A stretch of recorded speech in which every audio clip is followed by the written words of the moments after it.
Shalom, Shalom, Israel. Shabbat Hezekiah back at it with a quick lesson. Last day's events, extortion and robbery of Africa. Right, first and foremost, I want to give all honor and glory and praise to Yahweh, Ba'ashem Yahushua. That's the Most High God of Israel, and His only begotten Son, who the world calls Jesus Christ. I want to give a mighty shalom, shout out, and double honors to all the elders from the house of David and all the elders worldwide. I want to give another mighty shalom and shout out to all the brothers pushing this truth, preaching this gospel throughout the four corners of the world, magnifying the Lord to their best of their ability. And I want to give a mighty shalom shout out to the women and children that's praying, fasting, giving alms, keeping the commandments, and the faith of the Black Messiah, Yahweh Shah Mashiach.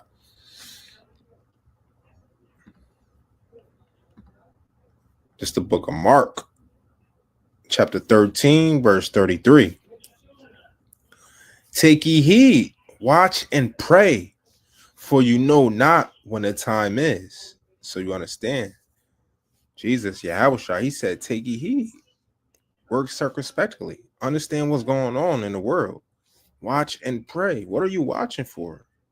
You watching for the signs of the times, the signs of the end times, the prophecies unfolding, the violence, the iniquity, the destruction, the death, the pestilence, the unjust dealings, the wicked of this world being the most wicked they can. Satan and his wrath and his anger and his defaming and his lies and his deceit increasing in these last times, these last days. Read it on. For you know not when the time is. We don't know when Yahweh Shai is coming back. That's why in Revelations chapter 16, verse 15, behold, I come as a thief. You don't know when the thief is coming. He's not going to send you a text message or reminder saying I'm coming at this time. He's not going to leave you a sticky note. He's not going to Instagram you or DM you and let you know when he's coming. He's going to come when it's least expected. When you least expect him to come, you don't know. Read it on. Blessed is he that watcheth and keepeth his garments. What does that mean? Keeping his garments. You keeping your garment clean, white, pure, undefiled from sin, from iniquity, from wickedness, from evilness, and you walking on that straight path. You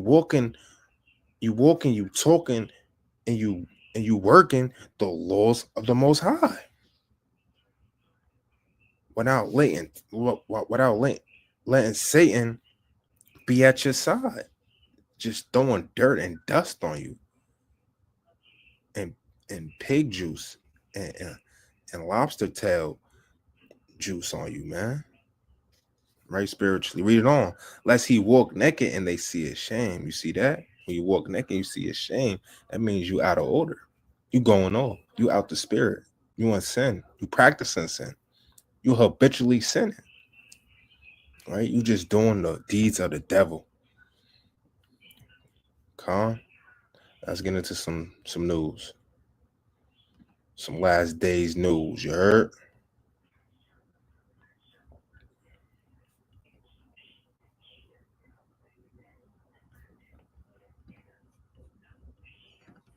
The Houthis have stopped their attacks on Israel now that there's a ceasefire in Gaza. For over a year, as you know, the Houthis have been attacking British, American, and Israeli commercial ships traveling through the Red Sea. And today, the Houthis said, quote, "We will be stopping sanctions against vessels owned by the United States and Britain." Now, you may know, but since the attack started, the leaders of the US and the UK have been saying that the Houthis' attacks are totally disconnected from the war in Gaza. However, the Houthis always said that they will stop once the war stops, which they've now proven is true. Although something worth knowing, the Houthis have said that they are more than happy to start the attacks once again. They said, quote, "In the event of any aggression by the US, the UK, or Israel, the sanctions will be reinstated against the aggressor." Now, another important thing to note, the Houthis did say that they're going to be continuing the attacks on Israeli-linked ships for the moment. And they said that they will only stop the attacks once all phases of the ceasefire agreement are in place. Now, the West hasn't spoken on this yet, but they do regularly carry out airstrikes on Yemen, so we'll really have to wait and see to see if those attacks continue or not. But anyways, you can leave me a follow for some more global news like this.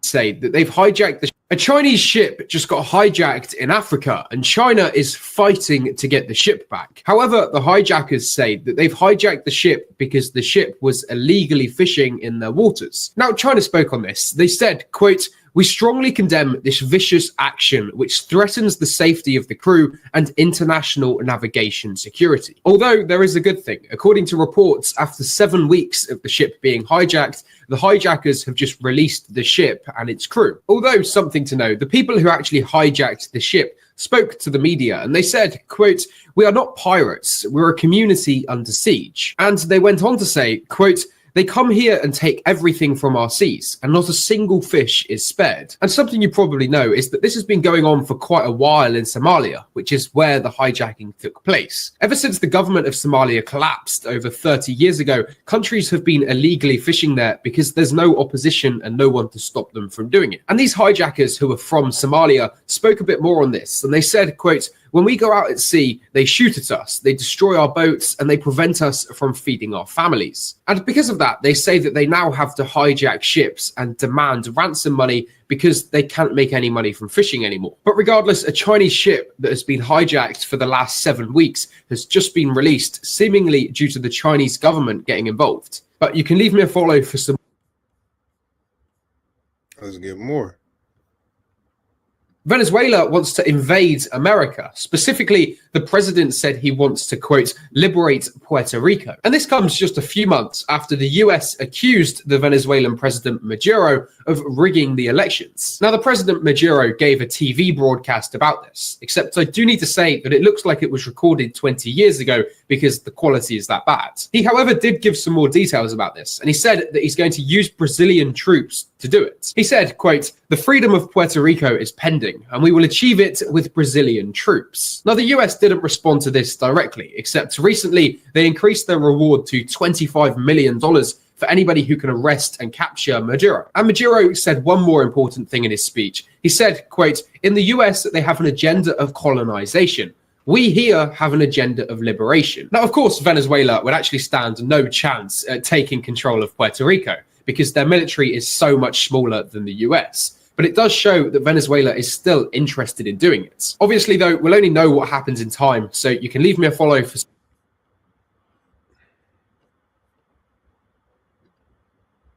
The UK just signed a 100-year deal with Ukraine, and they're giving them over £300 billion.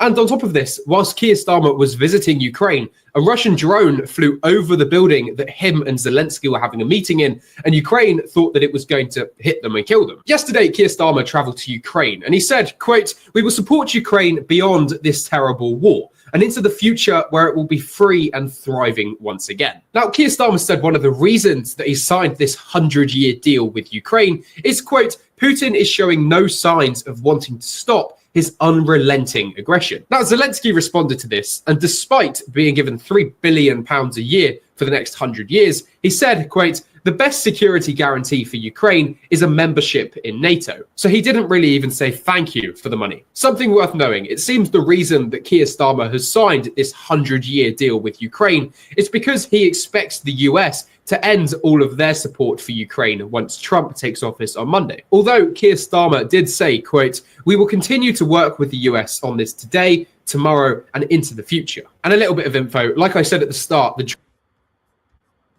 Move on to the next one, last one. China just announced a passenger plane that travels 4 times the speed of sound. And China said that it can go from New York to Beijing in just 2 hours, which is usually a 15-hour flight. Now, China said that the plane travels about 5,000 kilometers per hour. And because of that, it can go from London to New York in just 1.5 hours. And for comparison, that's about twice as fast as Concorde could do it, the only ever supersonic jet in history, which did it in about 3 hours. Now, the reason this plane can travel so fast is because of how high it goes. Obviously, the higher you go, the less resistance there is, meaning the faster you can go. And that's one of the reasons why private jets travel faster than normal planes, because they travel much higher. Now, something to know, though, it isn't just China creating this new technology. In fact, an American company has said that they've started developing an engine which can travel 6 times the speed of sound, rather than 4 times the speed of sound like this Chinese one. And this Chinese one is only a prototype at the moment. It has completed a test flight, except it's not going to be in commercial use until at least 2027. So there's still 2 years before anything big really happens. And obviously in that time, the US could definitely create something similar of their own. Now, one last thing, it's not related to this, but I don't say it very often. If you don't know by now, I've been totally demonetized. All right, with that being said, it's the book of 2nd Ezra, chapter 2, verse 9. We're going to start at verse... And we're going to start from the top. He answered, and consider all these things very carefully, right? And that's what Yahushua mean when he said, take heed. Read it on. When you see that some of the signs I have told you have appeared, you will know that the time has come when God Most High will bring judgment on the world he has created. There will be earthquakes, national rebellions, international intrigues. Those are your proxy wars. Unstable leaders and confused rulers. Zelensky of Ukraine, right? When you see these things happening, you will know that they are what God Most High has spoken about since the beginning of creation.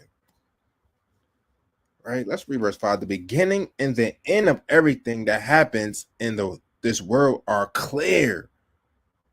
Verse 6, the same is true in the world above. Wonders and miracles show the beginning of events, and mighty signs show when they end. Right? And I just showed you through the spirit of just a couple signs, man. Venezuela want to invade United States and take over Puerto Rico, man. That's not being pushed in the media right now. They're hiding that. And China is creating and inventing and obtaining all these different inventions, man. The fastest hypersonic plane and jets, and China is and Houthis, and they just hijacking and robbing and just setting themselves up, man. It's a bunch of madness news that's going on that the world is not showing, man. All right, let's get to some more news. Russia and Iran officially signed a comprehensive strategic partnership treaty.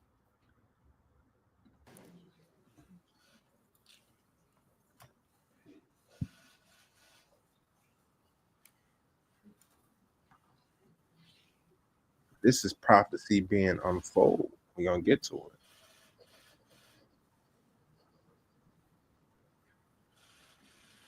See that?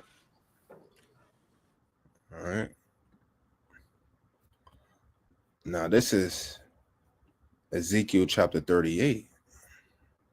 Right? Prophecy about Gog and future invasion of Israel. Right? Start from verse 2. And the word of the Lord came unto me, saying, Son of man, set thy face against Gog, the land of Magog, the chief prince of Meshach and Tubal, and prophesy against him. Right? Gog is today, that would be your president of Russia, would be Putin. The land of Magog, right, will be the area of Russia. The chief prince of Meshach. What does Meshach sound like? The capital of Russia, right? And Tubal, and prophesy against him, and say, Thus saith the Lord Yahweh, behold, I am against thee, O Gog, the chief prince of Meshach and Tubal. And I will turn thee back and put hooks into thy jaws, and I will bring thee forth in all thy army, horses and horsemen, all of them that clothe with all sorts of armor, even a great company with bucklers and shields, of all them handling swords. Verse 5 is the point. Persia, Ethiopia, and Libya with them, all of them with shield and helmet. So you see that Persia today will be your modern day India or Iran, Salakia, who they just made a strategic partnership treaty with, man. And you see in the recent couple past years, Ethiopia and Libya, countries from Africa, is teaming up with Russia. Let's go into hold on. First, let me explain to you that the chief prince of Meshach, you see how that this word literally translate into Moscow, Russia. Right? Let's go into this. Persia.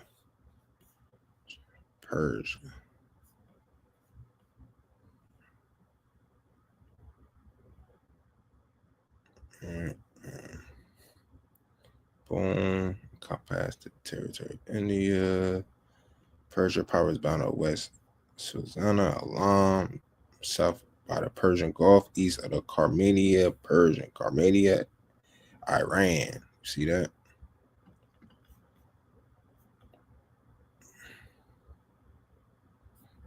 You go to modern day Persia. Hold on.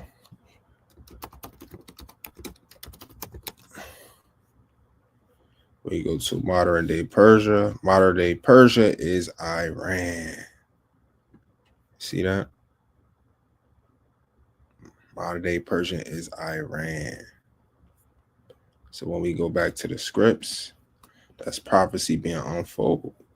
Persia, Ethiopia, Libya with them, all of them with shield and helmet to join with God, the chief prince of Meshach and Tubal, the land of Magog, the Russians, right? All praise to the Most High. This Bible's a true book. All right. Now let's move into the main event, the video. All right. Before I start this, let me just bring out a precept to set it off. All right. It's the book of John, chapter 10, verse 10. The thief cometh not, but for to steal and to kill and to destroy. I am come that they might have life and that they might have it more abundantly. We need a savior. And that's Yahweh Shah Mashiach through the spirit and power of the Most High God, Yahweh. He's going to save us from these Edomites, these Ishmaelites, right?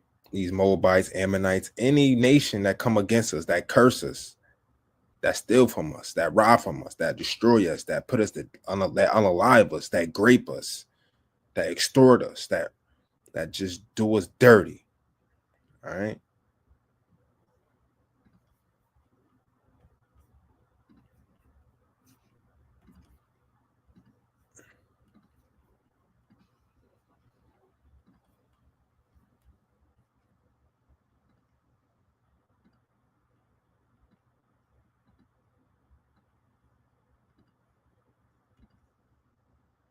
Bear with me.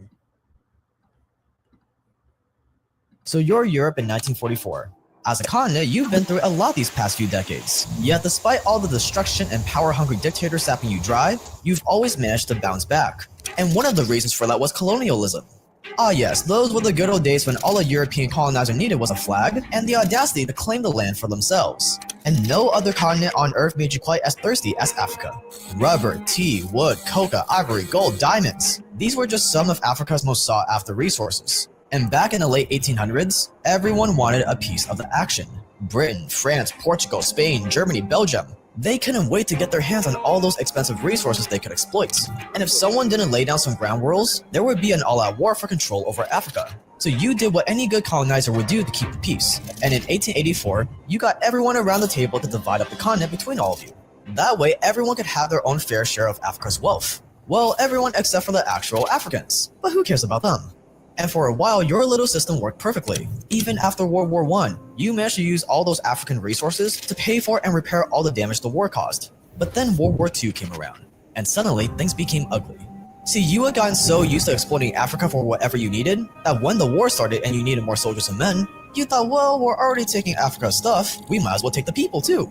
So you forced hundreds of thousands of Africans from Algeria to South Africa to enlist into your armies and war campaigns. And that was the last straw. Not only were you tapping Africa dry of all its resources, but now you were coming for its people too? The African people had no interest on who came out on top of your little world war. Enough was enough. It was time for Africa to take back what was theirs. So in 1945, just as you were calculating how many diamonds, gold, coca, and rubber it would cost to rebuild all the cities you destroyed, Africa put its foot down.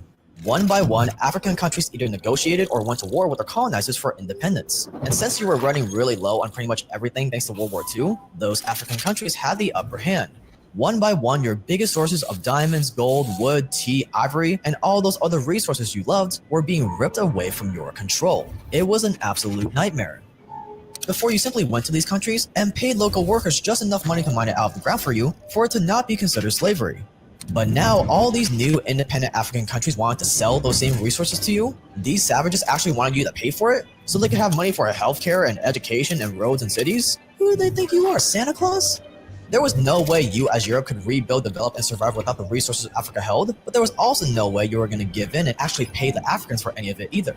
You needed to come up with a new plan, a new way to continue to enslave Africa, to force them to give you what you want, to let your European businesses continue stealing their resources, all the while giving them the illusion that they're free. And what is the best way to do that? Debts. Mountains and mountains of debts. Think about it, Africa may have loads of resources, but without the money to buy machinery and infrastructure to actually extract those resources, it doesn't matter a bit.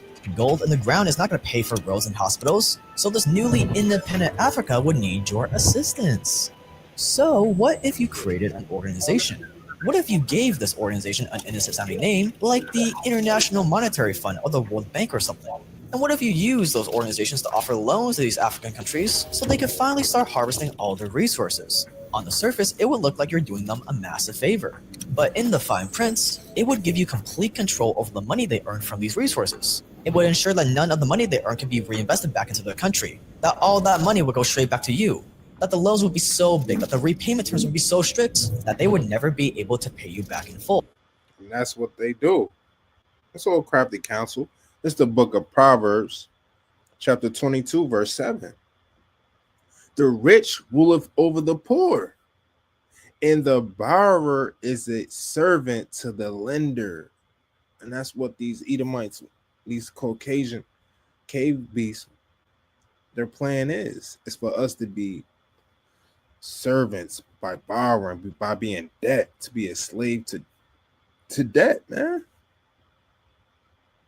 We had control over our own resources, and they found a way to infiltrate, deceive, slime their way in, work their little dark magic, and take over.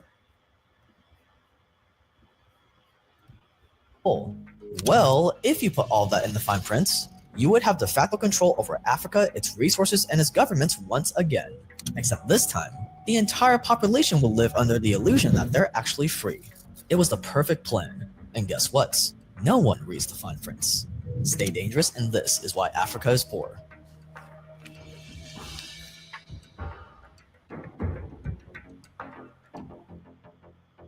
If you run a business in Africa or not, it can be really expensive paying for all these different apps that you need to use, which is where Odoo comes in. Odoo is an all-in-one platform that combines practically every single app you could ever pay for all under one roof. This means you can save literally hundreds, if not a few $1,000s every year just by switching over. It has a time tracking app for your employees, an accounting app to replace your QuickBooks plan, invoicing, point of sale, electronic signature. It even has apps for inventory management and project management, not to mention apps for building full-blown websites, selling courses. Think about it, it can be really expensive paying for all these different apps that you need to use.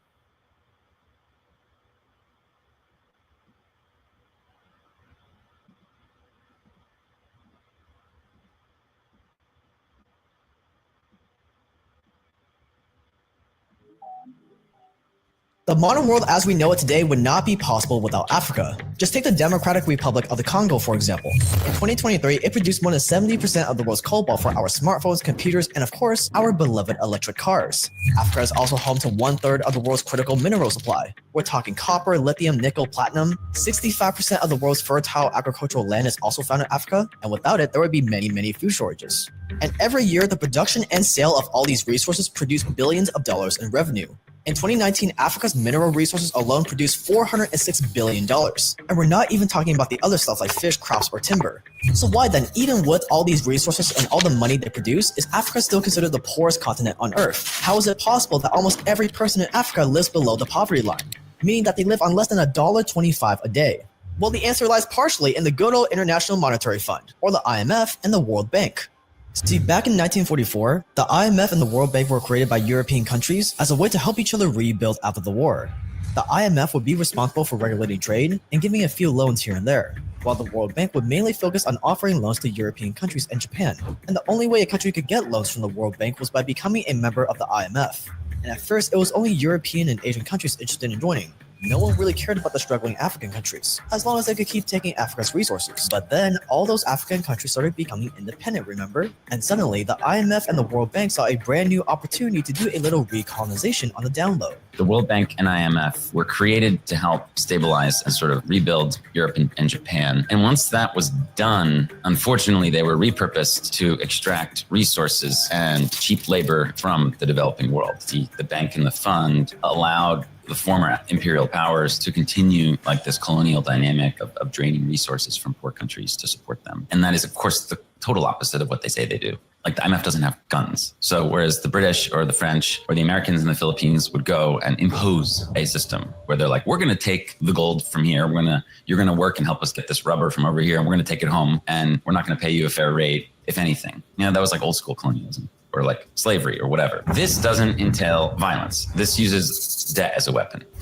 On the surface, the promises made by the IMF and the World Bank seemed like everything a newly independent African country could hope for. Don't worry if you don't have the money to start harvesting your resources. We've got more than enough to go around. We'll help you become rich and successful. Just sign on the dotted line, please. According to the IMF itself, that's making a deal with death, and hell followeth after. That's Isaiah 28, verse 15.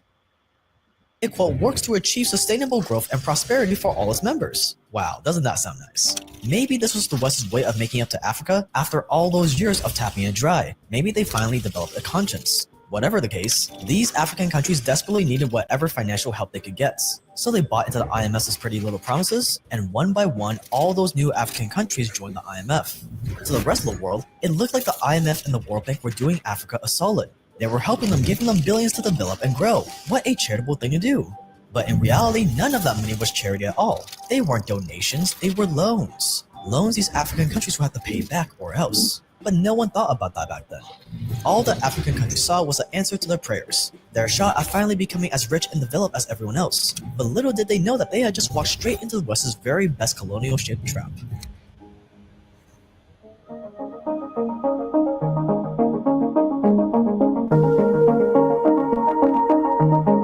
Here's how it works. Let's say you're an underdeveloped African country in the 80s. You desperately need money to give your people an education, to buy the machinery to mine your minerals, and to build the infrastructure to move all these minerals around. But you've been colonized for the past 100 plus years, so you pretty much have no money. The Europeans took all of it. But one day you hear about the IMF and the World Bank. The Europeans.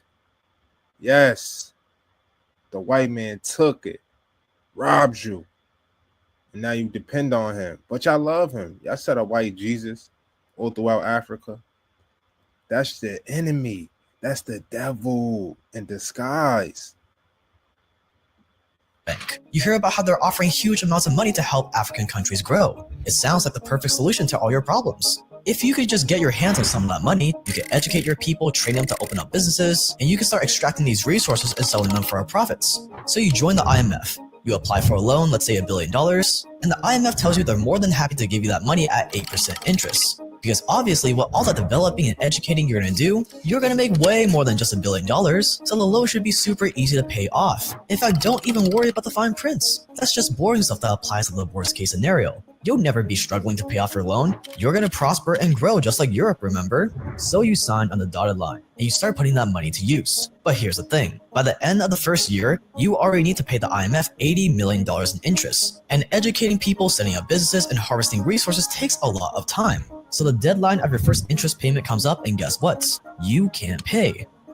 You can't pay because of $80 million of interest. You see how they get us? They give you a loan, right? Then they add interest to it. It's called usury in the scriptures. Right? That's wicked, man. That ain't right. Don't worry about it, the IMF tells you. We planned for something like this. It's not a big deal. But since you already missed your deadline, the fine print says we need to step in and help you make that payment. So the IMF generously sends over its advisors and consultants, and they introduce you a little thing called structural reform. According to them, these structural reforms are just their suggestions to help you use their money wisely, so that you can make enough new money so you don't miss that next deadline. But in reality, those structural reforms give them absolute control over your economy. The goal of structural adjustment is to change the society of a poor country, to make it focus on exports at the expense of consumption.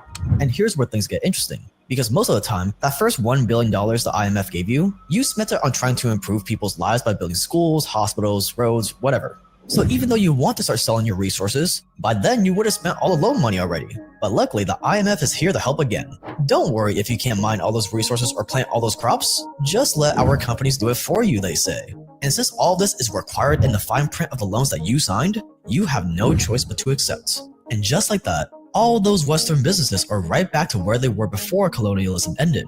They're taking your resources and giving you small change in return. But hold on, it gets worse. Because not only are the Western businesses back and stealing your stuff, you still don't have any money. Sure, you've made a few interest payments on your loans, but those Western businesses aren't paying nearly enough taxes to give you anything to work with. So you're forced to take another loan.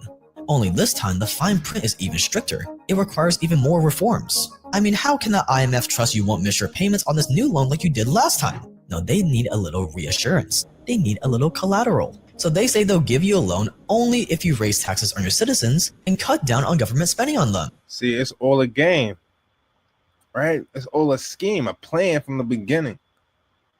This is crazy, man. And I got to bring this out so y'all can see, but I'm going to do less talking.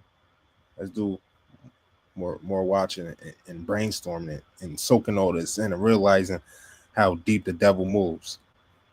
That means less education and less social programs. Obviously, the responsible thing to do, right? Trim the fat to make sure you're not spending on anything that isn't absolutely necessary. Except now you're $2 billion in debt, your resources are being plundered by Western businesses, and your own people are becoming poorer and poorer so you can keep paying for it all. But why stop there? The IMF has come so far already. They've taken control of your entire economy. So why not take it one step further?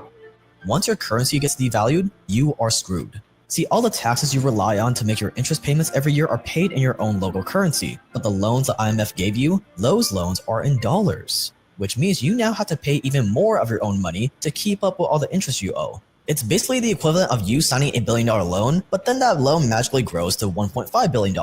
And since most of your people are working below minimum wage by Western businesses mining minerals and harvesting crops, it's not long before you hit rock bottom. By the time your next payment is due, you are flat out broke. There's no money available to make over $160 million in interest payments. So what do? You go to the IMF again, of course. You ask them for another loan so you can pay back your first loan. And just like a loan shark, they're more than happy to help. But you can't keep doing this. You have to start running your economy properly or else you'll go bankrupt, they tell you. And you know what that means. More fine print, more control for the IMF, also known as the West, and more debts. And the cycle just keeps repeating itself over and over again. And it's not just 1 or 2 African countries here and there that fell for the scheme. Today, only 3 African countries have never taken IMF loans. These countries are Botswana, Eritrea, and Libya. And we all know what happened to Libya, right? And in every last one of those 52 countries, the IMF has used that debt to keep the people poor while shipping all their resources to the... Oh, y'all know what happened to Libya, right? The brother Gaddafi, man. You know what happened to Gaddafi? He was setting up his own economy, his own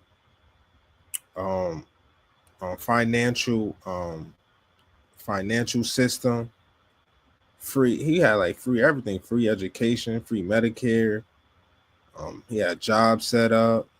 He was trying to unite Africa. But guess what? They underlived them, led by Obama and Hillary Clinton. Look up the information about Gaddafi, what he was trying to do for his people, and how they set a coup in there and got rid of him. But let's continue. West.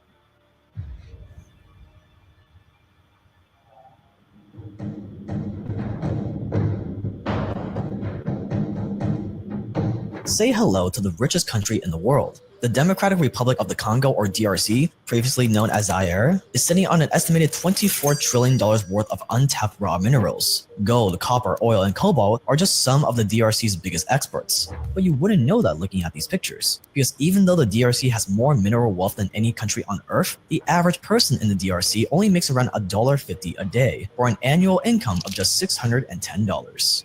For comparison, Saudi Arabia only has around $2.5 trillion in untapped mineral resources, and yet its average annual income is around $54,000, much more than the $610 from the DRC. How did this happen? How did one of the most resource-rich countries on Earth also end up as one of the poorest? Well, according to the World Bank, it's because the DRC has a long history of conflict, political upheaval, and instability, and authoritarian rule, which is a nice way of saying that them being poor is 100% their own fault. But is it really?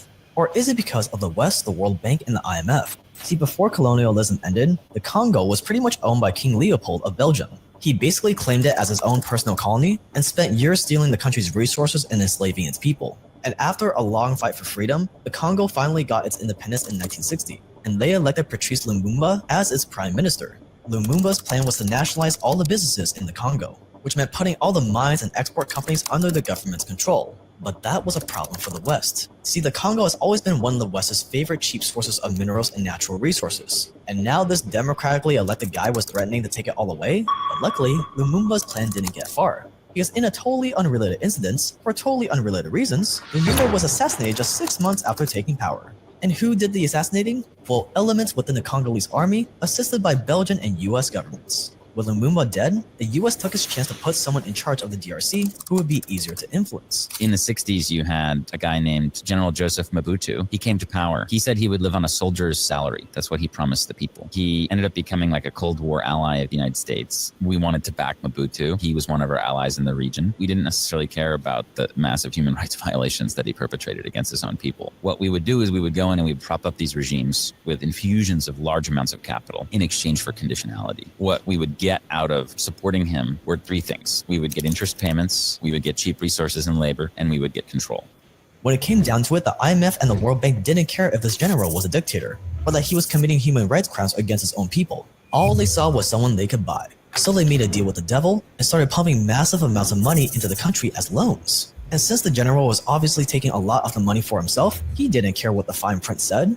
As a condition for the loan, Zaire gave up control over their economy to the IMF, meaning the government of Zaire had to place IMF officials in its government, in the treasury, in control of the economy. And we would shape the economy. Under this general, Zaire's external debt went from 5% of the country's GDP to 150%. And You see that? You even got enemies of your own people for greedy lucre's sake. by the 1990s, the IMF had forced the DRC to privatize almost all of its profitable businesses and to sell control of these companies to foreign investors so they could keep making their loan repayments. The strategy worked so well that an official World Bank document literally recommends, quote, private investors should own and operate mines. The government should promote private investment. Existing state mining companies should be privatized at the earliest opportunity, end quotes. See, they don't even try to hide their plans anymore because they already own the entire continent.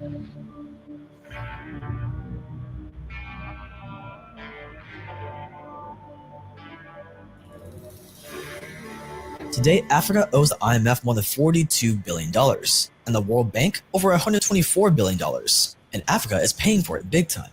See, the more an African country relies on the IMF and the World Bank, the poorer it gets, which is ironically the exact opposite of what the IMF pitches. And that is not an exaggeration, it is the truth. Because out of all the countries in Africa, only 3 have never taken a loan from the IMF, and they are way better off than everyone else. Take Botswana, for example. It's one of the world's leading producers of diamonds, and it's never taken a loan from the IMF. In 2022, its public debt was only 18% of GDP, while its economy is expected to keep growing massively. But instead of appreciating the fact that Botswana is doing so well on its own, the World Bank is a little salty when it publishes its annual reviews of the country's economy.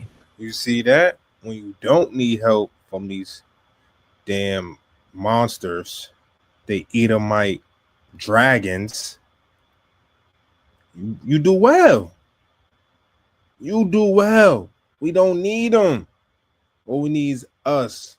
All we need is us, man. Us against everybody. As long as we got the Most High on our side, we could do all things. We could conquer the world. Quote, efforts to diversify the investor base are needed to tackle the market liquidity challenges, end quotes. What do you think diversify the investor base means? The World Bank also says that Botswana is, quote, challenged by a culture that shuns debts.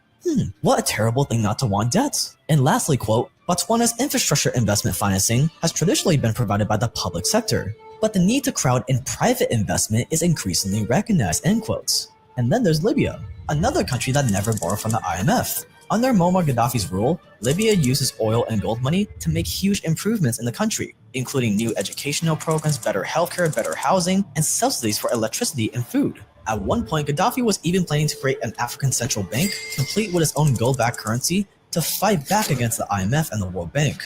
Conveniently, the US ended up backing a rebel uprising in Libya that killed Gaddafi, complete with a whole US NATO invasion, just as Libya got a little too developed and a little too powerful. Oh yeah, and the US military conveniently also happened to confiscate $30 billion that the Libyan government has set aside to start its new African central bank. For more than 80 years, the IMF and the World Bank has used debt to enslave Africa and to keep the boot on their neck, stealing their resources, forcing them to work the lowest possible wage, and then robbing them of that already low wage by forcing these countries to raise their taxes to pay off the loans. All the while the West grows richer and richer from it, while blaming their poverty on them.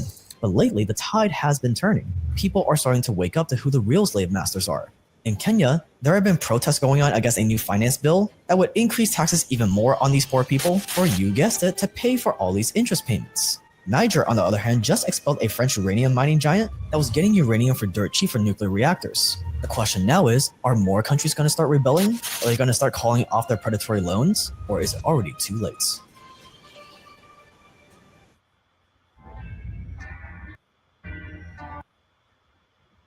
All right, so that was it, man. Let's get a quick preset real quick, man. It's sad, man. Very sad. It's very sad. This is the book of Revelations, chapter 6, verse 5.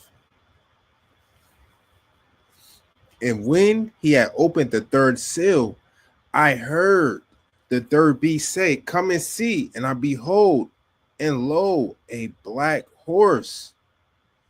And he that sat on him had a pair of balances in his hand.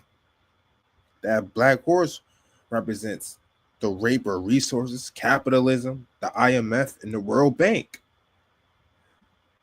Right? And he that sat on him had a pair of balances in his hand.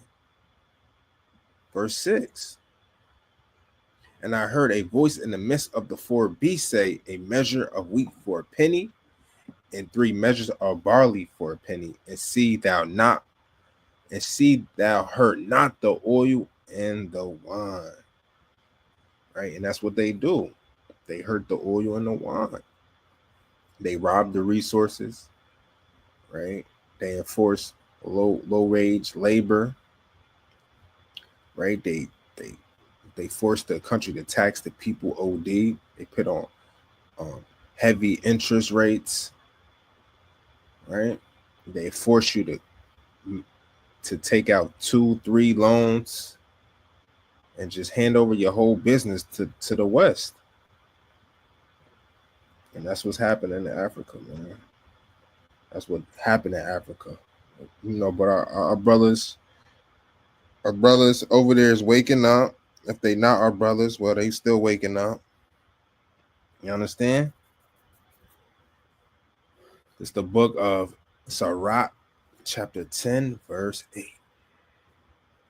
Because of unrighteous dealings. See, dealing with the IMF and the World Bank, they're going to deal with us unrighteous. Right? Even though they focus on, your financial assistance, they try to restore growth in your economy, right? The World Bank might fund you for infrastructure projects and social programs, but these are loans. This is not grants. They're not in partnership, especially with the dark races. They want to slave us by debt. They want to destroy us by debt.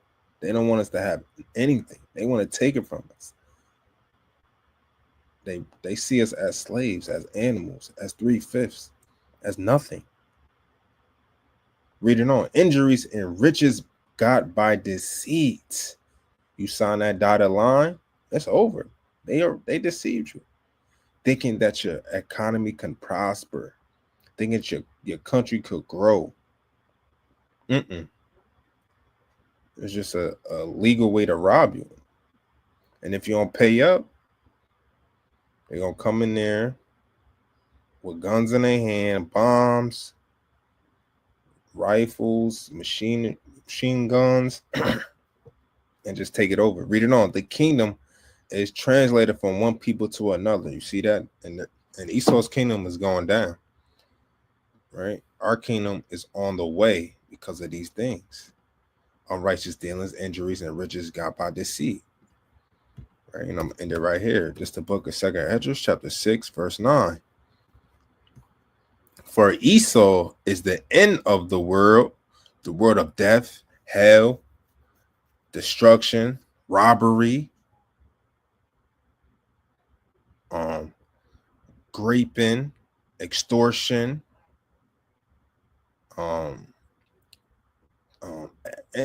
everything they do, man. False politics, false propaganda.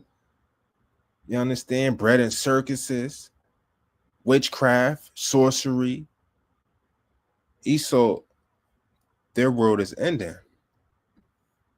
Read it on. And Jacob is the beginning of it that followeth, the kingdom of God on earth, the 12 tribes and rulership, where it's going to be peace, prosperity, well-being, happiness, joy. Is coming when the real Jews are in power. The real rights, the upright ones, the holy ones, the sanctified ones, the mighty kings and priests and princesses is on top again.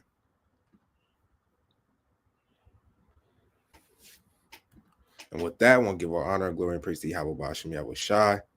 That was some last days events and extortion and robbery of Africa, right? If you got any questions, comments, concerns, I'll just hit the email, the Instagram, if it be on your heart, Cash App. I meant to go live, Lord willing, next week I go live. So, you know, brothers could tap and ask questions, you know, have a comment on wherever the topic is through the spirit. Yahweh Bashim Yahshua Baruch Thumb. Stay in the spirit. Continue to pray, fast, give alms, study, do the work of the Lord, gather, go over the precepts, do what you got to do to make your calling and election sure. Shalom.